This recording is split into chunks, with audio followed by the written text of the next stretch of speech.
Hello, എല്ലാവർക്കും എൻ്റെ YouTube ചാനലിലേക്ക് സ്വാഗതം. അപ്പോൾ ഇന്നത്തെ ഒരു വീഡിയോ എന്താണെന്ന് വെച്ചാൽ ഇന്നലെ രാത്രിയത്തെ ഒരു ഡിന്നർ റെസിപ്പീസാണ്.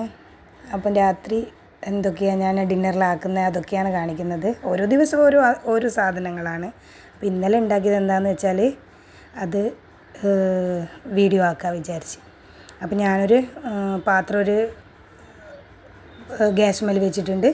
അപ്പോൾ ഇതൊരു നമ്മുടെ ചെറുപയർ പോലത്തെ ഒരു സാധനമാണ്, മട്ക്കി പറയും.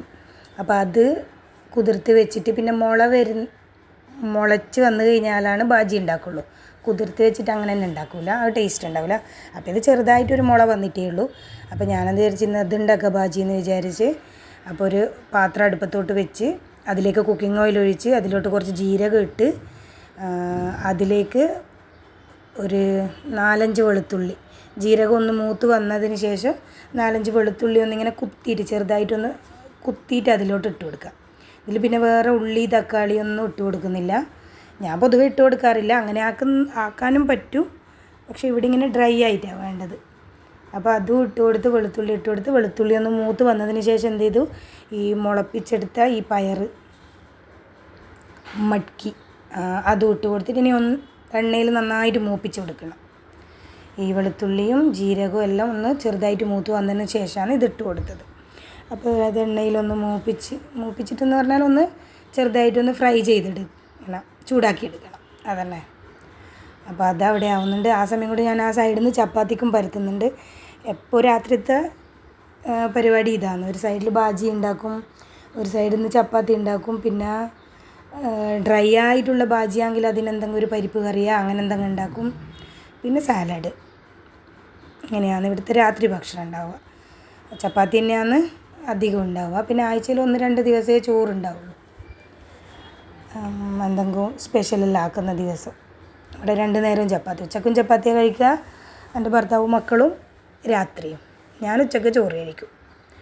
അപ്പോൾ അത് എണ്ണയിലൊന്ന് മൂത്ത് വന്നതിന് ശേഷം മസാലപ്പൊടികൾ ഇട്ട് കൊടുക്കുക. നമ്മുടെ മുളക് പൊടി, മഞ്ഞൾപ്പൊടി, ഇത്രയേ വേണ്ടുള്ളൂ, വേറെ ഒന്നും വേണ്ട. ഗരം മസാല ഇട്ട് കൊടുക്കുന്ന ആൾക്കാരുണ്ടാവും, പക്ഷേ എനിക്കത് ആ ടേസ്റ്റ് ഇഷ്ടമല്ല. അപ്പോൾ ആവശ്യത്തിനുള്ള ഉപ്പ് ഒഴിച്ച് കൊടുത്തിട്ട് ആ മസാലേൻ്റെ പച്ചമണെല്ലാം ഒന്ന് മാറുന്നത് വരെ ഒന്ന് മൂപ്പിച്ച് കൊടുത്തതിന് ശേഷം കുറച്ച് വെള്ളം ഒഴിച്ച് കൊടുക്കുക. ഒരു ചെറിയ നമ്മളെ ടീ കപ്പില്ലേ, ആ ഒരു കപ്പിൽ വെള്ളം ഒഴിച്ച് കൊടുക്കുക. ഇതിങ്ങനെ എന്താ പറയുക, നമ്മൾ ഡ്രൈ ആയിട്ട് ഇങ്ങനെ വേറെ ഉണ്ടാവും, ഇങ്ങനെ വെന്തടിയൂല.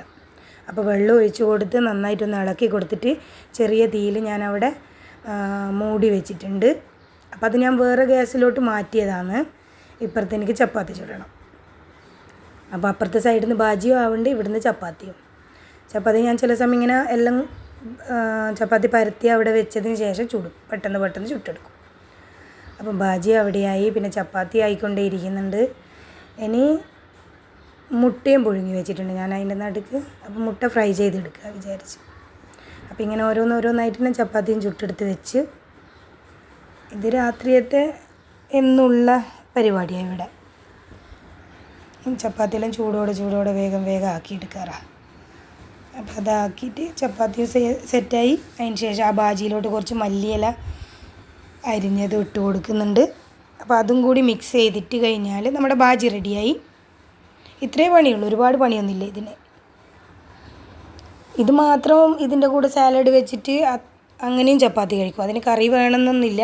പക്ഷെ എൻ്റെ മോനിക്ക് ഇങ്ങനെ ഡ്രൈ ബാജി ഇഷ്ടമല്ല, അവനിക്ക് കറി വേണം, എന്തെങ്കിലും ഒരു ഇത്തിരി പൊടി കറി വേണം. അപ്പോൾ ആ ബാജിയും മാറ്റി വെച്ച് ചപ്പാത്തിയും അവിടെ സൈഡിൽ വെച്ച് ഇനി മുട്ടയൊന്ന് ഫ്രൈ ചെയ്തെടുക്കുക. അപ്പം പുഴുങ്ങി വെച്ച മുട്ട ഒന്ന് കുക്കിംഗ് ഓയിൽ ഒഴിച്ച് അത് ചൂടായി വന്നതിന് ശേഷം മുട്ട അതിലോട്ട് ഇട്ട് കൊടുക്കുക. തൊലി കളഞ്ഞിട്ട് മുട്ട അതിലോട്ട് ഇട്ട് കൊടുത്ത്. അതിന് വലിയ പണിയൊന്നുമില്ല. മുട്ട അങ്ങനെ ഒരുപാട് സമയമൊന്നും ഞാൻ ഫ്രൈ ചെയ്യൂല. കുറച്ച് സമയം എണ്ണയിലൊന്ന് മൂപ്പിച്ചിട്ട് അതിൽ മസാലപ്പൊടികൾ ഇട്ട് കൊടുത്തിട്ട് ഒന്നുകൂടി ചെറുതായിട്ടൊന്ന് മിക്സ് ചെയ്തിട്ട് ആ പച്ചമണമെല്ലാം മാറിക്കഴിഞ്ഞാൽ അങ്ങനെ ഞാൻ ഗ്യാസ് ബന്ദ് ചെയ്യും, ഗ്യാസ് ഓഫാക്കും. അപ്പം മുട്ട ഫ്രൈ ഇത്രയാണ്. അതിലോട്ട് ഞാൻ മുളക് പൊടി, മഞ്ഞൾപ്പൊടി, ഉപ്പ് ഇത്ര തന്നെ ഇട്ട് കൊടുക്കുന്നുള്ളൂ. അപ്പോൾ ഇത് 3 ഇട്ട് കൊടുത്ത് ഒന്ന് മിക്സ് ചെയ്തിട്ടൊരു കുറച്ച് സമയം ആ മസാലേൻ്റെ ഒരു കുത്തൽ മാറുന്നത് വരെ ഒന്ന് അടച്ച് വെക്കും. അപ്പോൾ അതിൽ 2 മുട്ടേൻ്റെ പൊട്ടിയിട്ടുണ്ട് തൊലി കളയുമ്പോൾ. അപ്പോൾ അതുകൊണ്ട് അതിങ്ങനെ ഒരു പൊട്ടിത്തെറിൻ്റെ ഒരു സാധ്യതയും ഉണ്ട്. അപ്പോൾ ഞാൻ വേഗം എല്ലാം മിക്സ് ചെയ്തിട്ട് മൂടിയിട്ട് വെക്കുന്ന അത് പൊട്ടിത്തെറിക്കുന്നൊരു പേടിയുണ്ട്.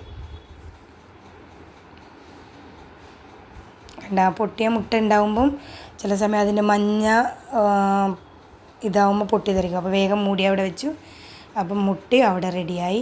അപ്പം നമ്മളെ രാത്രിയത്തെ ഡിന്നറ് എല്ലാം റെഡിയായി. എനിക്ക് കുറച്ച് സാലഡ് മുറിച്ച് വെച്ചിട്ടുണ്ട്. കുക്കുംബർ തന്നെയാണ് മെയിനായിട്ട് ഉണ്ടാവുക.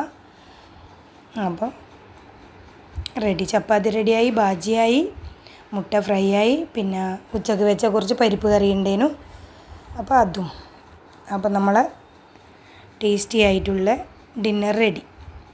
സാലഡ്, ചപ്പാത്തി, ബാജി, മുട്ട ഫ്രൈ, പിന്നെ കറിയും പരിപ്പ് കറിയും.